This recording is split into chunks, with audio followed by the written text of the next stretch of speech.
శ్రీ వృక్షాయై శ్రీనివాసాయై నమః అని 11 సార్లు చదువుకుంటారో ఆ ఇంట్లో లక్ష్మీదేవి గల్లు గల్లుమని నాట్యం చేస్తుంది. ఆ తర్వాత 3వ చెట్టు ఉసిరిక చెట్టు. ఈ ఉసిరిక చెట్టులో పెద్ద ఉసిరి అని ఉంటుంది.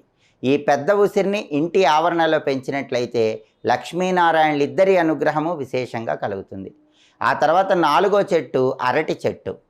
ఏ ఇంటి ఆవరణలో అయితే అరటి చెట్టు పెంచుతారో ఆ ఇంట్లో ఎలాంటి కష్టాలు ఉండవు, డబ్బుపరమైన సమస్యలన్నీ కూడా తొలగిపోతాయి.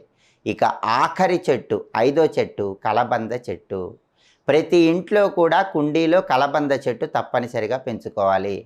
కలబంద చెట్టు దగ్గర సాయంకాలం పూట అగరబత్తులు వెలిగించి హారతి ఇచ్చినట్లయితే ఆ ఇంట్లో లక్ష్మీదేవి శాశ్వతంగా స్థిర నివాసం ఏర్పాటు చేసుకుంటుంది. కాబట్టి ప్రతి ఇంటి ఆవరణలో కూడా ఈ 5 మొక్కలు కానీ అలా వీలు కాని పక్షంలో ఈ 5ంటిలో